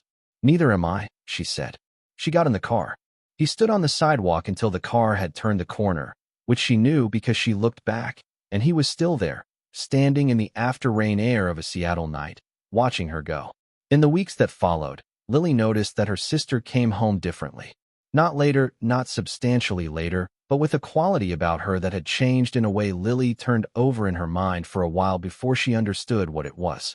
Her sister came home like someone who had been somewhere that was not a duty, who had been with someone who was not a responsibility or a transaction or an obligation carefully balanced against everything else.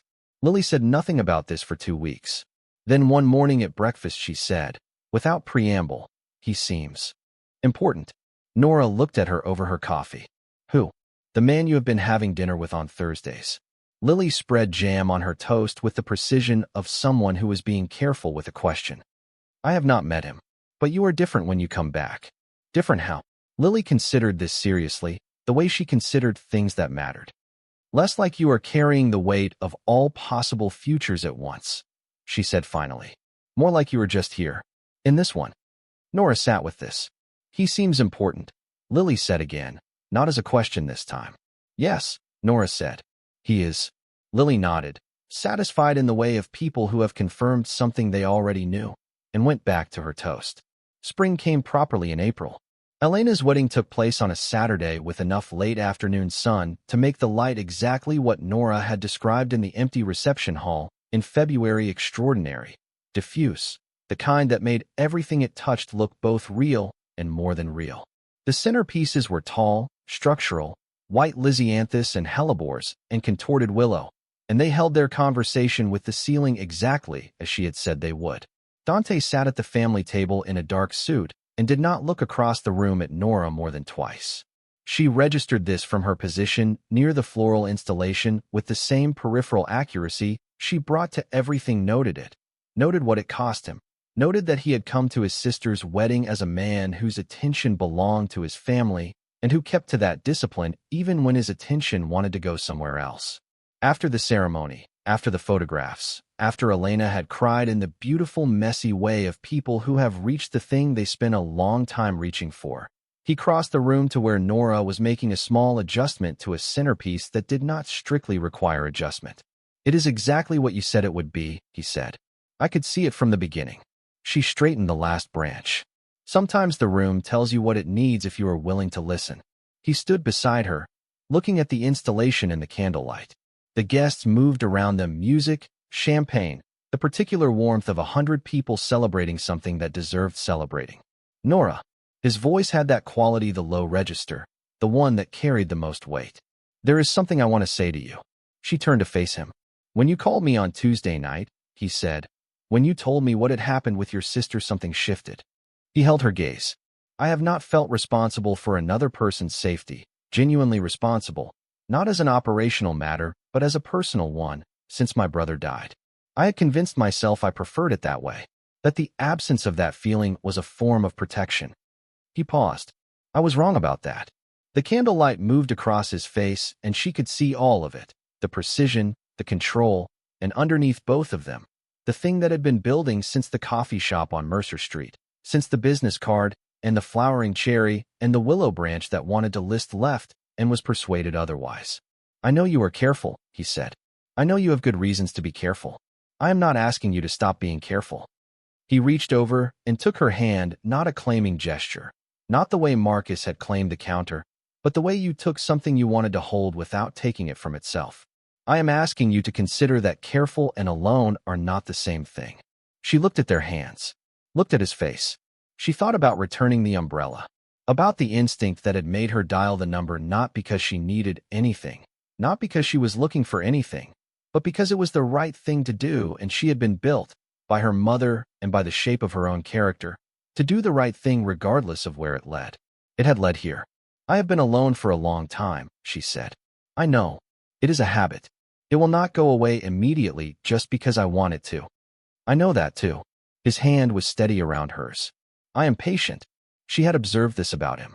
She had observed it from the beginning in the careful silences, in the unhurried way he moved through everything, in the specific quality of his attention that never rushed and never pressed, and never made her feel that her pace was an inconvenience. He had been patient from the first moment. She had not known he was being patient, which was perhaps the most credible form patience could take. "All right," she said. The same word she had said to the car ride, to the coffee, to dinner, the words she used when she had decided that something was worth the risk of it. All right. He did not make a production of this. He simply held her hand and stood with her in the candlelight of his sister's wedding while the music played, and the room did exactly what she had said it would do, held its conversation with the ceiling, structured and tall, and full of the kind of beauty that did not apologize for itself. This is where we leave them. Not at a declared ending. Nora Calloway was not a woman who dealt in declarations, and Dante Cavalli had spent a long time understanding that the things that mattered most were built slowly, in the accumulation of small and honest choices rather than grand gestures. So there is no grand gesture to report.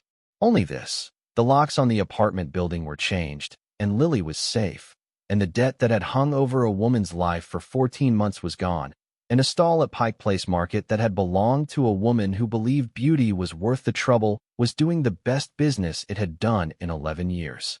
And on Thursday evenings, a man who had made himself very small after losing his brother sat across from a woman who had carried too much alone for too long, and they built something together in the space of 3 and 4 hours at a time, built it out of honesty and careful attention and the particular courage of two people who had both been given good reasons to stop trying and had decided, separately and then together, that the reasons were not sufficient. Nora thought about her mother sometimes, in these evenings, about what she would have said. She thought her mother would have found him difficult to read at first, and would have kept at it until she found the line of him, the actual shape underneath the architecture, and would have said something that cut straight to the center of it, some small, true observation that neither of them had quite landed on yet. She thought her mother would have approved, not of his world, specifically, but of the way he inhabited it without pretense, without cruelty, with the particular code of someone who had decided what he believed and held to it regardless of whether it was convenient. She thought her mother would have approved of the flowering cherry most of all, out of season, sent, without expectation of accounting. The kind of gift that was really an argument about what it meant to notice someone, about what it meant to offer something just because you had the ability to offer it, and they had need of it, and the offering was simply the right thing to do. Nora had returned an umbrella because she could not keep something that was not hers. What she had not understood, standing in the coffee shop on Mercer Street with cold hands, and the particular exhaustion of a life that was too much to carry alone, was that the returning of it would begin a sequence of events that returned something to her in kind. Not dramatically, not all at once, only in the patient, accumulative way that real things arrived in the shifting of a geography she had stopped believing could shift, in the presence of someone who said someone will come, and then came, in a conversation about flowers and the honest argument they made about the value of temporary beautiful things. She had thought she was alone in the carrying of it. She had thought this was simply the shape of her life, the weight, and the discipline, and the daily expenditure of steadiness in the service of keeping everything intact. She had been wrong. And being wrong, this once, was the finest thing that had happened to her in a very long time. Thank you so much for staying until the end. If this story stayed with you, the videos on your screen right now were made for you. I think you will love them. Subscribe if you have not already, and I will see you in the next one.